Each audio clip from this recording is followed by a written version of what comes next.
Bem-vindo ao curso de Cálculo Diferencial e Integral. Nesta aula, estudaremos como aplicar o conceito de integral para calcular o volume de sólidos. Do estudo da geometria espacial, nós já temos a noção do conceito de volume. Façamos uma discussão sobre esse conceito.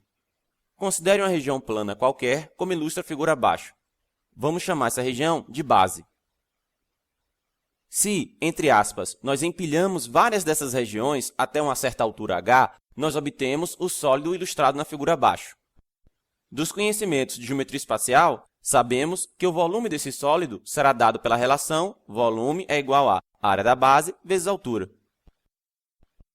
Considere que o problema agora fosse calcular o volume do sólido abaixo. A relação anterior já não poderia ser usada diretamente. Ora, por que isso? Porque aqui nós não temos uma mesma base sendo, entre aspas, empilhada. Uma estratégia para calcular o volume desse sólido consiste em fatiá-lo em pequenos sólidos, para os quais vamos aproximar o volume usando a relação dada anteriormente. Temos aqui, então, representado aquele mesmo sólido anterior, só que aqui ele está colocado, entre aspas, em pé. Nós inserimos também um sistema de coordenadas para poder nos basear. Vamos também identificar a zão de A como sendo a área da base desse sólido e a zão de B como sendo a área, entre aspas, da tampa desse sólido. E perceba que, se nós passarmos um plano perpendicular ao eixo x cortando esse sólido, a interseção desse plano com o sólido será uma região plana, que costumamos chamar de seção transversal.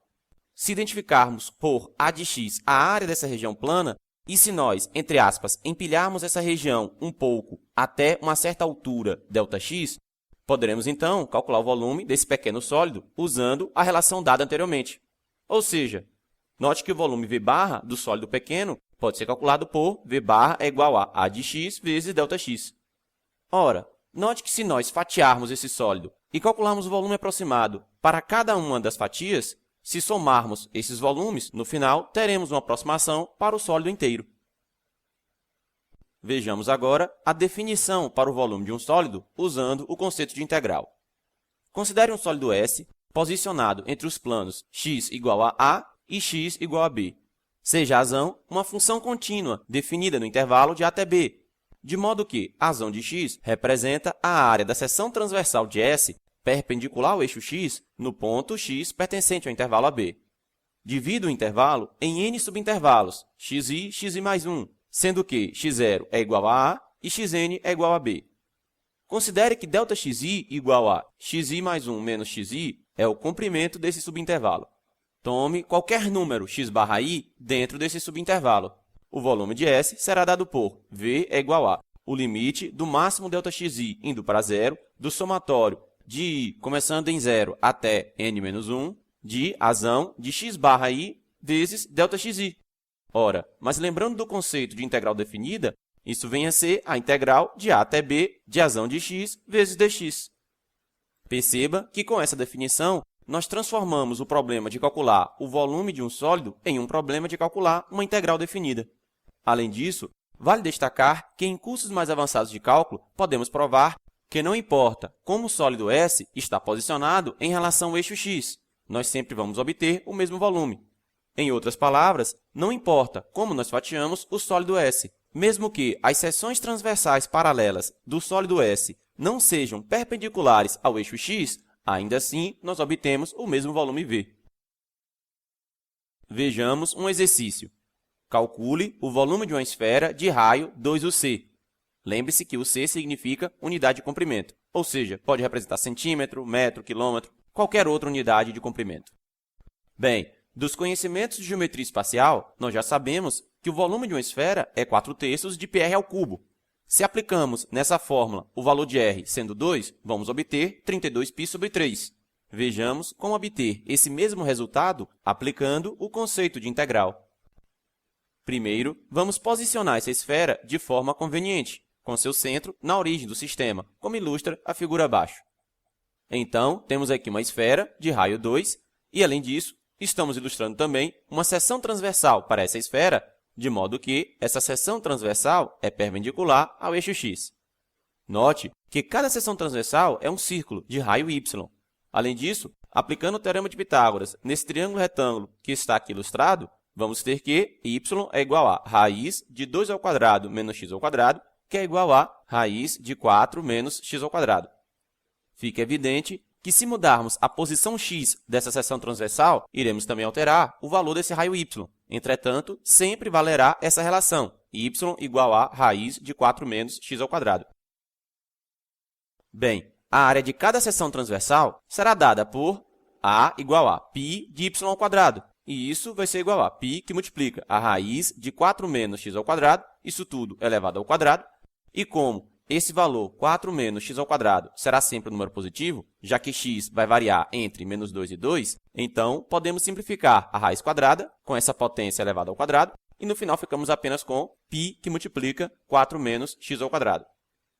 Escrevendo então a de x como sendo igual a π que multiplica 4 menos x ao quadrado, podemos calcular o volume da esfera através da integral v igual a 2 que multiplica a integral de 0 até 2 de a de x dx.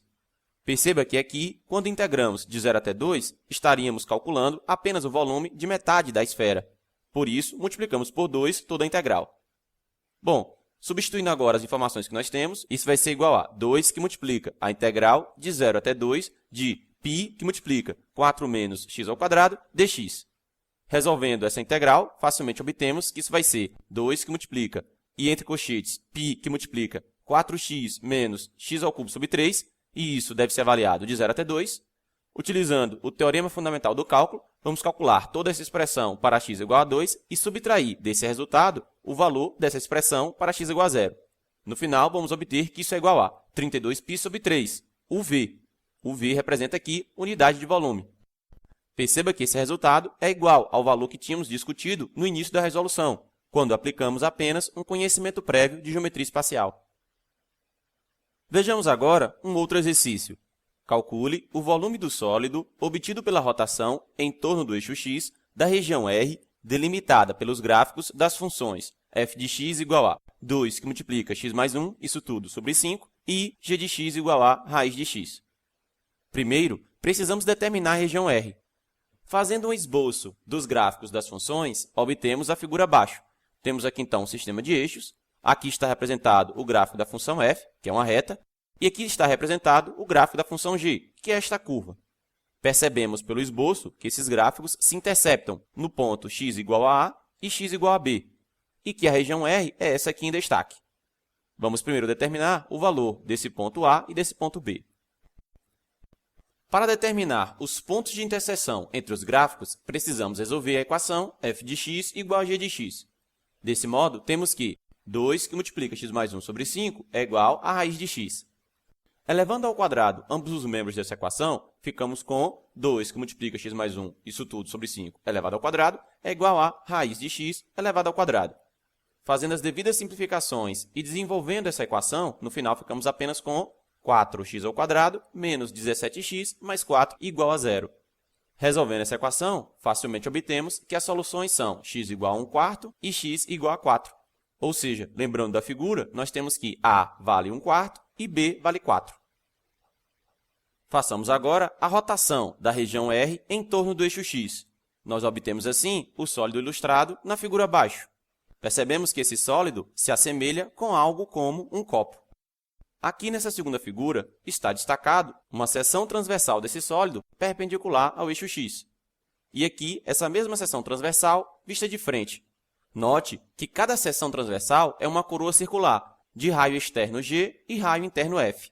A área dessa coroa será dada por A de x é igual a π que multiplica g de x ao quadrado menos π que multiplica f de x ao quadrado. Aqui eu simplesmente calculei a área do círculo maior e diminuí pela área do círculo menor. Substituindo a expressão para a função g e a expressão para a função f e arrumando tudo, no final vamos obter que isso é igual a π sobre 25, que multiplica menos 4x ao quadrado mais 17x menos 4. Perceba que, à medida que mudamos a posição x da seção transversal, teremos um novo valor para a função a de x.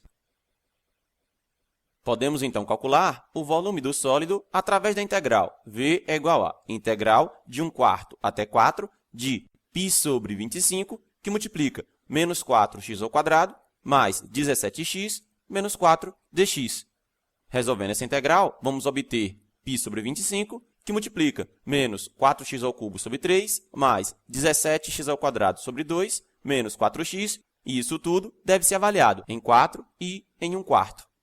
Usando o teorema fundamental do cálculo, vamos avaliar essa expressão para x igual a 4 e subtrair o valor dessa expressão para x igual a 1/4.